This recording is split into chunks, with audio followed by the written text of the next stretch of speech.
Students, we shall make one more video on the topic figures of speech. As we were discussing about the figures of contrast, so we shall take one more figure of contrast, that is irony.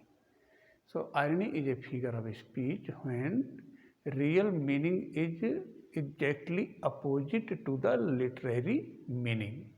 See the definition here.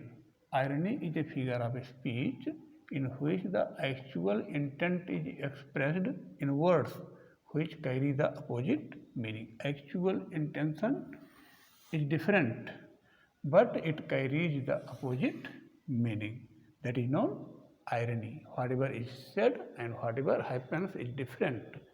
So what should happen and what actually happens. So difference between what should happen and what actually happens is known irony. So through the examples it will be more clear to you. Here, wisdom shall die with you. So it is said to one of the man, foolish man, that when you will die, all the wisdom will be finished. So here is the difference between what will happen and what is the actual intention of the speaker. So wisdom shall die with you.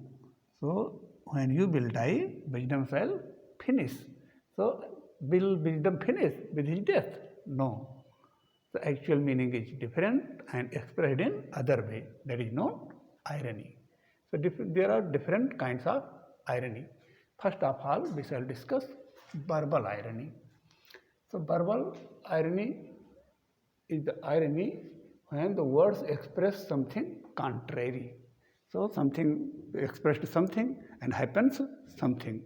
So that is verbal irony. As in Julius and Caesar, Antony says about Brutus that Brutus is an unable man, and so all they are.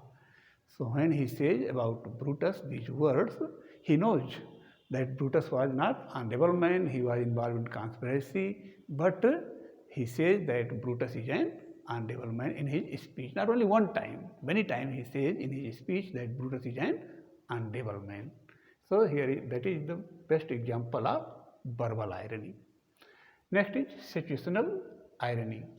In situational irony, something is expected and happens something else. So expected does not happen.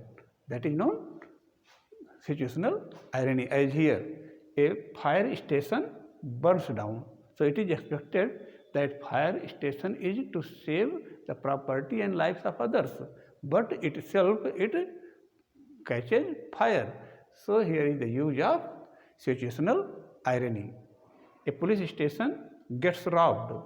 So police station is to save others, but property of others, but it itself is robbed. So that is the example of situational irony. So now we shall discuss about one more kind of irony, that is dramatic irony. So what is dramatic irony? Understood by the audience but not by the characters. Characters do not know what will happen, but audience know in advance what is going to happen. That is known dramatic irony. As in Romeo and Juliet, Juliet was sleeping, and when Romeo reaches there, he thought that Juliet was died. So he drank poison. So audience knew in advance that she was sleeping, she was not died. But character Romeo thought that she was died. She took the cup of poison and drank. So I think irony is clear to you. Thank you.